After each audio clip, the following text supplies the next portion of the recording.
Pasan 24 minutos de las 9, ya de vuelta aquí en Viva la Mañana. Tenemos que de inmediato enlazarnos a la conferencia de prensa que está ofreciendo la CICIG en estos momentos, hablando y dando un reporte sobre el financiamiento de los partidos políticos, un reporte, una conferencia muy esperada por guatemaltecos y claro, ahora el pendiente de qué nuevas investigaciones, de qué nuevo se podría lanzar a la luz. Vamos a ir entonces a escuchar lo que dice el comisionado de la CICIG en Guatemala. PLP y el movimiento reformador, entre otros.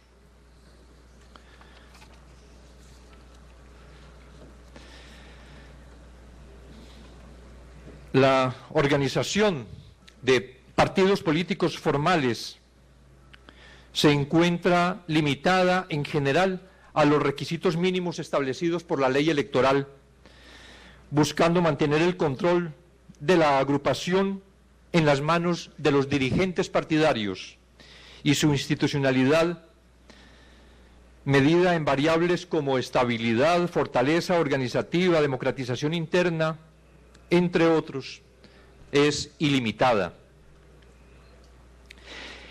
Probablemente por eso es que cuando concluye la vida de un partido, sin embargo continúa el político, pese a esa volatilidad electoral, existe cierta continuidad de diputados y alcaldes que han sido reelectos a pesar de haber cambiado varias veces de partido. Y esta es una característica adicional del sistema político guatemalteco que impacta directamente en su financiación. Si el sistema es fragmentado y fluido, la esperanza de vida de las entidades que pertenecen a él es limitada y no existe sanción formal ni informal que obedezca al cambio de organización partidaria. Así, como lo vemos permanentemente en el país, la política se organiza en torno a personas y no a proyectos políticos. Y se constata en la realización de este estudio, como ya lo hemos venido examinando respecto de otros fenómenos, que existen en el país unas redes político-económicas ilícitas que son lideradas por el poder regional y local. Redes políticas que se construyen en torno a algunos alcaldes y diputados distritales son el elemento constitutivo y en buena medida explicativo del sistema político guatemalteco. Permiten articular la política local con la nacional, son la pieza central para el financiamiento ilícito de la política y a la larga han posibilitado la continuidad del sistema. La vinculación a estas redes permite a los alcaldes municipales tener acceso a recursos públicos adicionales a los establecidos constitucionalmente. Son estructuras lideradas por lo que la prensa ha denominado como señores feudales o caciques, que constituyen redes político-económicas ilícitas de carácter regional.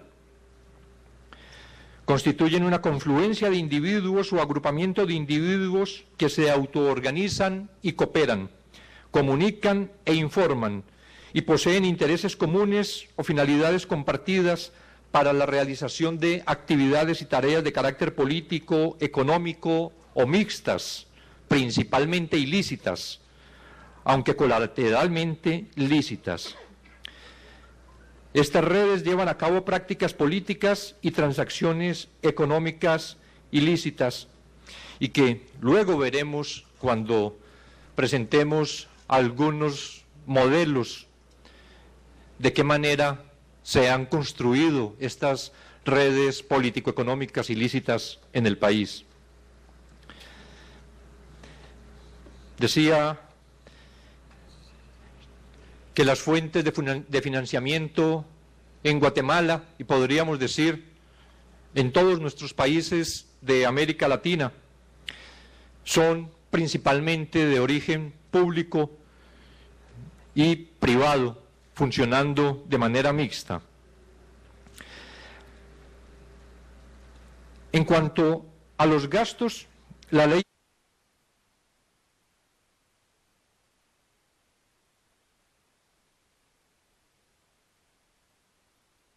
y deben estar soportados con la documentación correspondiente. Deben presentar al Tribunal Supremo Electoral informes financieros anuales sobre origen y manejo de los fondos, informe financiero de campaña, que también incluye el reporte del origen, manejo y aplicación del financiamiento público y privado. Y en año electoral presentan 30 días antes de la convocatoria el presupuesto de la campaña electoral según el artículo 7º del reglamento. Hay además previsto un régimen sancionatorio que, sin embargo, son limitados. De la introducción de sanciones al Código Penal en 2010 a la fecha, no existen ni en el Ministerio Público ni en el organismo judicial registro de denuncias o procesos iniciados con relación a los artículos referidos a delitos electorales vinculados al financiamiento. Tal vez la primera denuncia, el primer hecho documentado que se ha presentado en el país fue justamente el que se presentó ante los jueces en el día de ayer.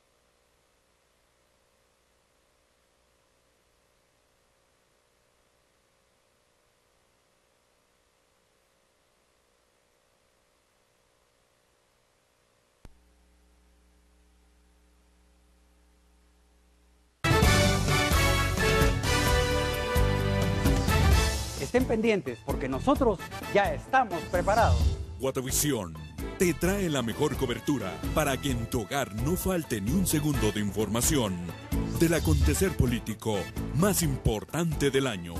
Por unas elecciones en paz. Guatavisión te da más. Foto 2015.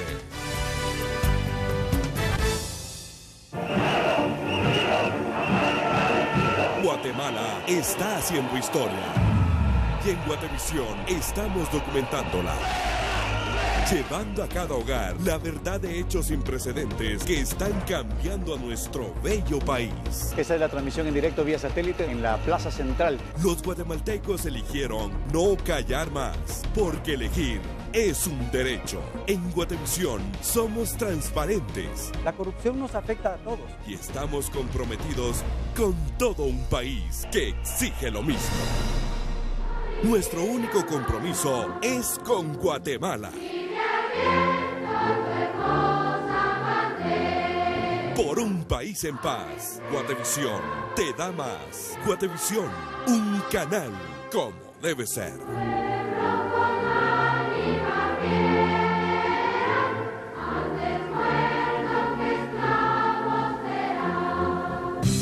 Este domingo en La Esposa Valiente. ¿No has notado que Ruifan se comporta extraño últimamente? No lo creo. ¿No has notado si alguien está muy cercano a él? ¿Te compraste una corbata? Así es. La vi durante una inspección a la tienda. Es el nuevo estilo para este año. ¿Qué opinas? Pon atención, si tu marido ha cambiado alguno de sus hábitos, su apariencia o inclusive su actitud, si es así, debes tener cuidado. Meng Meng, ¿quieres que te cuente algo? Soy una mala persona. Solo quiero probar qué es tener una familia. Pensar que soy parte de una. Yo sé que es solo una fantasía. ¿Por cuánto tiempo más ibas a esconder esto de mí? La Esposa Valiente, este domingo a las 3 de la tarde, solo por Guatevisión.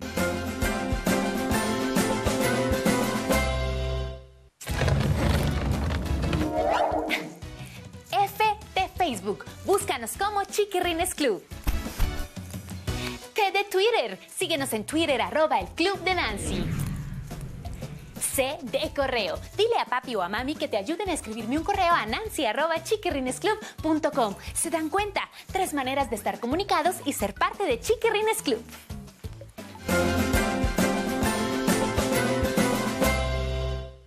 A los gastos de campaña, en los meses previos a la campaña electoral y durante esta, los gastos de los partidos crecen de manera exponencial.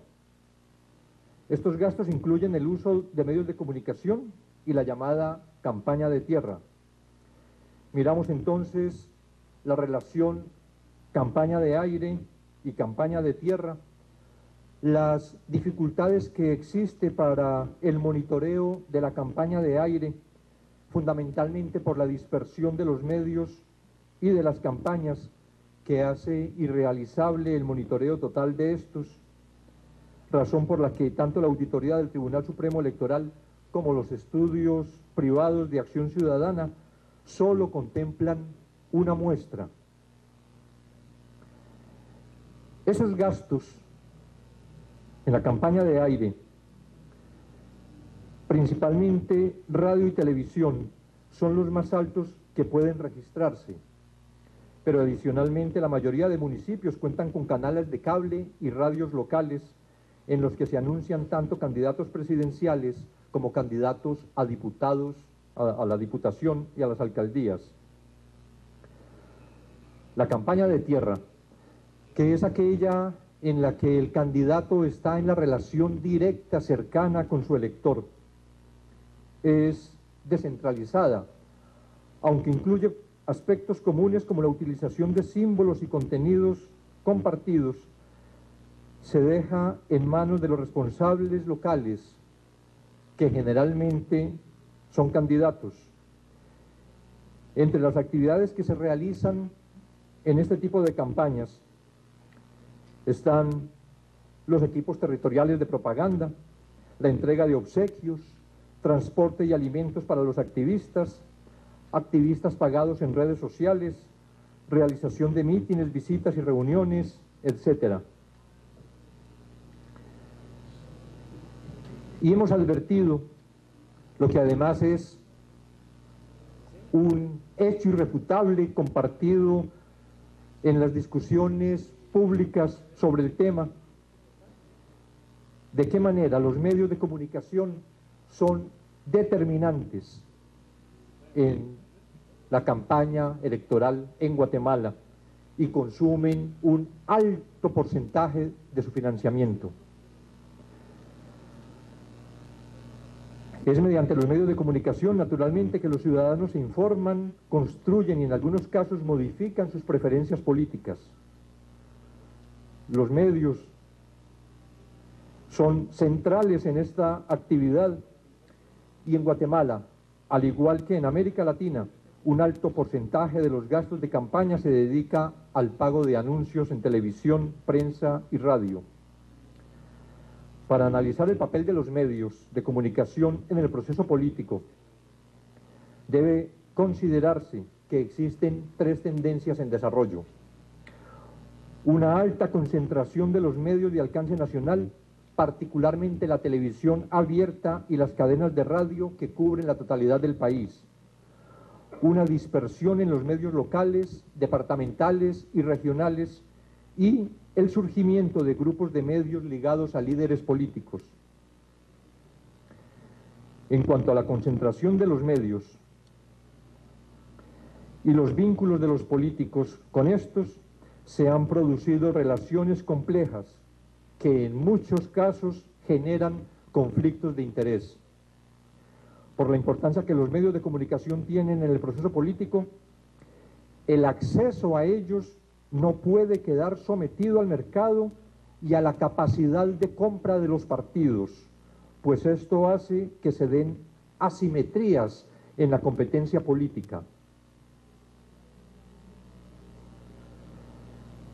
Con todo esto lo que miramos es que el sistema es complejo y se presta a corrupción. Porque este sistema complejo de captación y flujo de recursos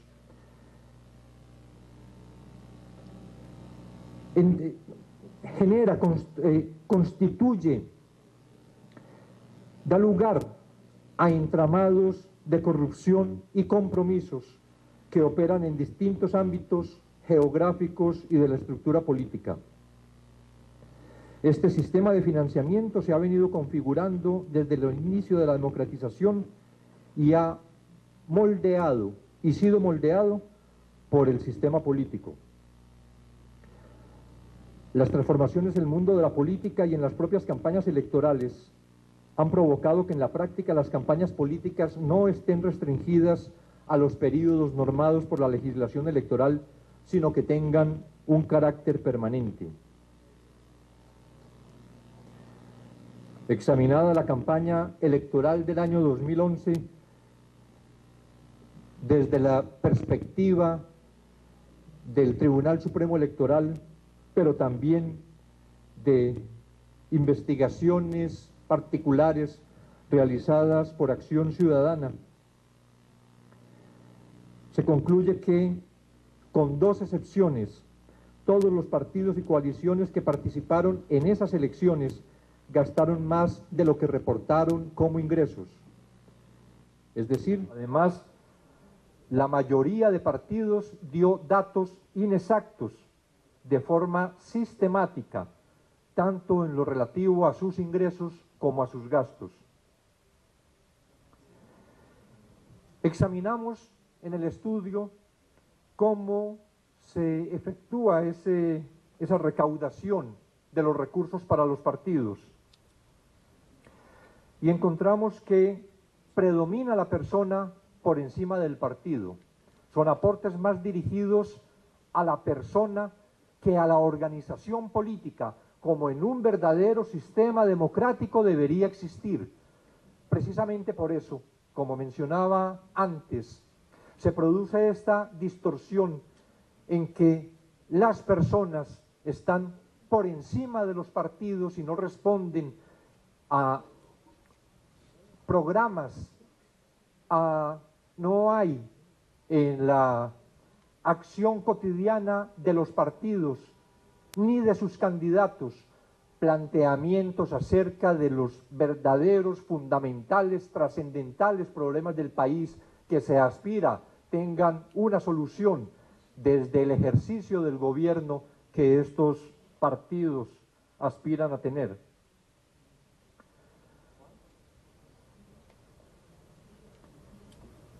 Adicionalmente, el financiamiento es descentralizado, de manera que los candidatos a los diversos cargos de elección buscan fuentes de recursos. Desde esta óptica, puede analizarse de manera separada el funcionamiento de la campaña nacional para presidencia, diputados de lista nacional y diputados al Parlacén, el de las campañas departamentales, diputados distritales y el de las campañas municipales. Y las fuentes en cada uno de estos eventos son de diverso tipo. Para la presidencia, según lo que logramos examinar, según la información recaudada, las campañas nacionales han sido financiadas por las empresas guatemaltecas transnacionalizadas y las empresas transnacionales, los empresarios organizados en asociaciones, los proveedores del Estado, los medios de comunicación y personas ligadas con estructuras criminales. Para diputados, las campañas distritales se financian mediante fondos que los candidatos a diputados y diputados en busca de reelección logran movilizar.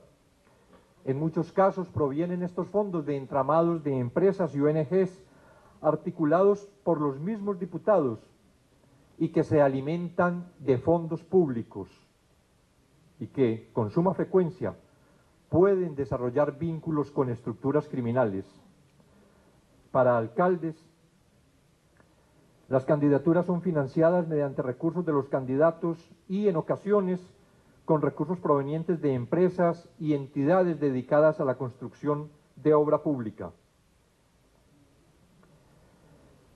En estos ámbitos de financiamiento se observa un patrón determinado.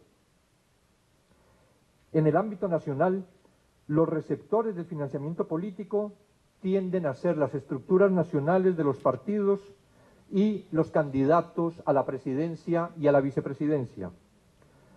Los candidatos a diputados del listado nacional y recaudadores que operan en nombre de los partidos o sus candidatos. Algunos candidatos a diputados y alcaldes hacen aportes a las campañas nacionales y aportan también a sus propias campañas. Pero en el ámbito distrital aparecen con mayor claridad las redes político-económicas ilícitas. Por lo general se aglutinan estas redes en torno a diputados distritales o alcaldes y edifican una estructura de empresas constructoras, proveedoras del Estado y ONGs que les permiten canalizar fondos públicos que a través de comisiones, sobornos o distribución de utilidades posibilitan el reforzamiento y la ampliación de su poder a escala departamental y nacional. En el ámbito local, las candidaturas de los alcaldes se financian mediante recursos que aportan las estructuras departamentales y con lo recaudado por alcaldes o candidatos a alcaldes municipales. Es aquí donde con mayor insistencia se hace el señalamiento de los flujos de dinero provenientes de estructuras criminales. Además, en muchos municipios, los alcaldes han construido complejas estructuras que se alimentan de recursos públicos. Y esto es un tema que aparece transversal en el informe. ¿De qué manera? Cuando existe tanta crítica en el país acerca que los recursos públicos que se destinan al financiamiento de la política deberían estar dirigidos a atender las necesidades básicas de la población, lo que en la realidad existe es que esos recursos públicos efectivamente financian la política, pero por la vía de la corrupción. En los 3 niveles mencionados y en todos los procesos de recaudación, uno de los incentivos perversos del sistema, y en particular de la falta de transparencia y regulación, es que la recaudación de fondos permite el enriquecimiento de los candidatos o recaudadores.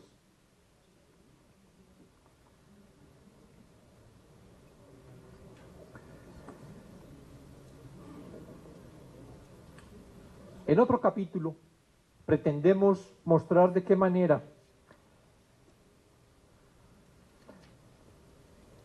a partir de unos tipos de casos se puede examinar el financiamiento ilícito de la política.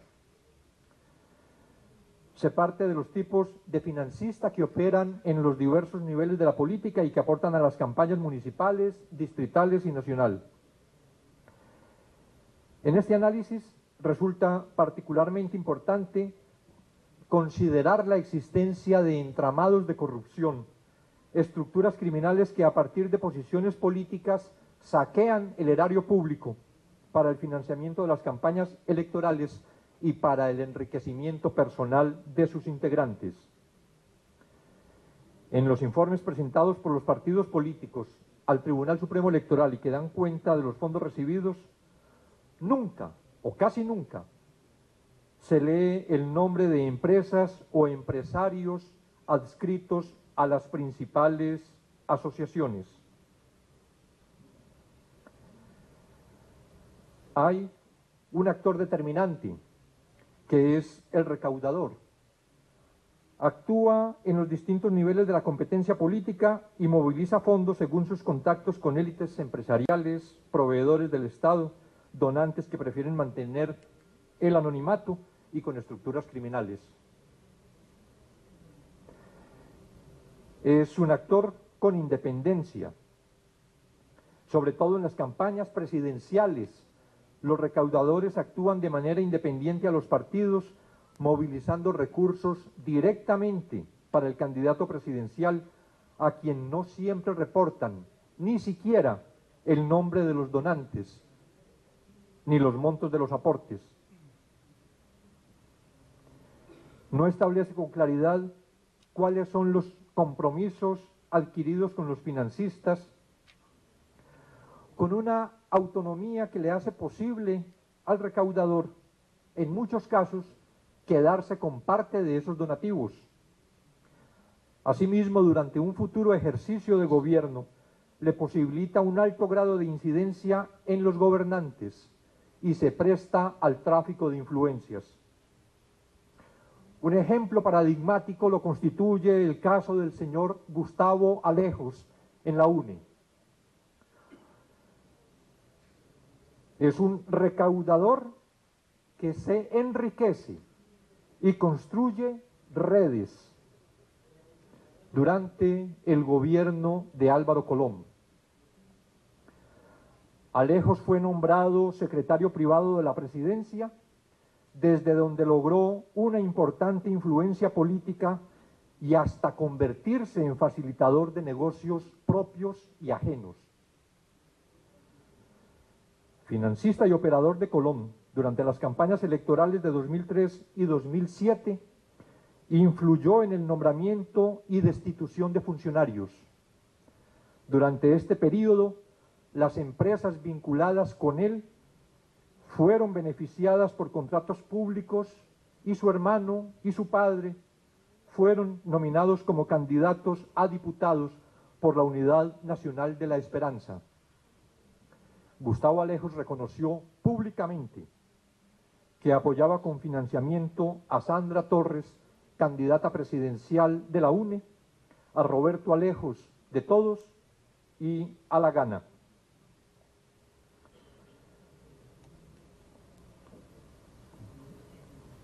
Existe además en estos niveles un financiamiento indirecto de la política que se asume a partir de los medios de comunicación. Por eso debe considerarse que desde los medios de comunicación puede realizarse una suerte de financiamiento indirecto de la política a través de ceder espacios para infomerciales disfrazados de notas periodísticas en noticieros televisivos y radiales, posicionar a líderes políticos, vetar a otros en la cobertura noticiosa y pactar tarifas diferenciadas por tiempo de aire.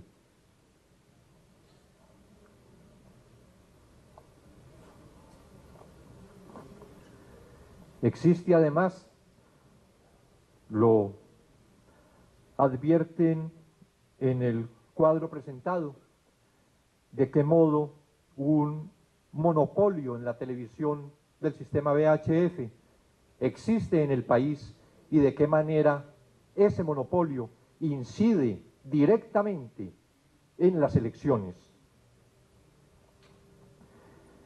Pero también en torno a la obra pública hay entramados de corrupción. Este flujo de recursos para la obra pública alimenta de manera principal el financiamiento de la política, promueve el enriquecimiento ilícito de funcionarios y otras personas vinculadas con estos grupos y finalmente contribuye al empobrecimiento de la mayoría de la población guatemalteca, pues los fondos públicos y en algunos casos recursos provenientes de préstamos internacionales se desvían para esos objetivos. La corrupción es la unificadora del sistema político guatemalteco. Se basa en una amalgama de intereses que incluyen a políticos, funcionarios, entidades públicas, empresarios, organismos no gubernamentales y grupos criminales. Se estima que la mayor parte del financiamiento de la política proviene de estos entramados de corrupción que constituyen en sentido estricto estructuras criminales y que han capturado la institucionalidad pública para favorecer sus intereses.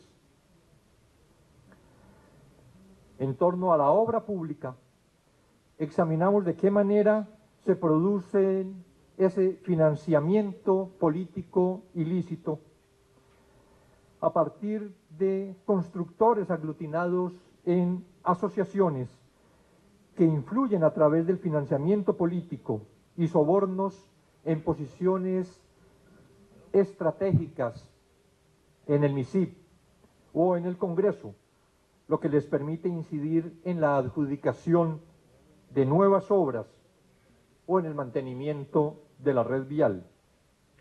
Unas redes político-económicas ilícitas construidas alrededor de diputados y alcaldes que articulan redes de constructoras y ONGs a las que canalizan obras públicas que permiten el enriquecimiento ilícito de esos integrantes, así como el financiamiento de las campañas electorales.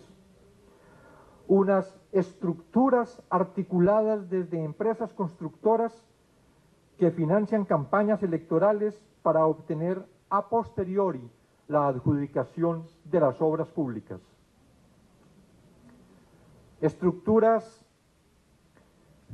que denominamos redes político-económicas ilícitas a partir de investigaciones adelantadas por la Comisión Internacional contra la Impunidad en Guatemala y que señalamos como tipos que no son, para desgracia del país, los únicos, porque probablemente si examinamos los 338 municipios que integran la República, en cada uno de ellos podríamos encontrar de qué manera se han construido estas redes político-económicas ilícitas, pero que ejemplificamos a partir de estos casos conocidos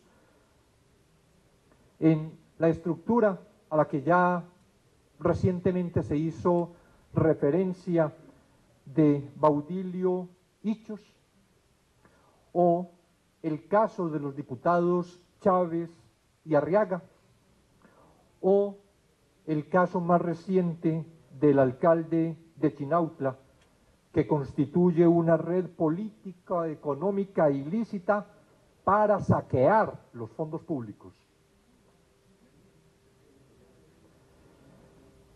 Pero también está el crimen organizado directamente vinculado. Son estructuras dedicadas al narcotráfico que han penetrado la política y la institucionalidad pública a través del financiamiento de campañas electorales. Sin embargo, a la fecha, son relativamente los casos pocos que han sido documentados, ya que se trata de relaciones de diverso tipo que se suscitan en diferentes escalas, nivel municipal, departamental o nacional, y operan por conducto de redes que se están transformando constantemente. A partir de fuentes secundarias y con información de investigaciones en proceso realizadas por la CICIG, puede identificarse distintas formas de relación entre grupos criminales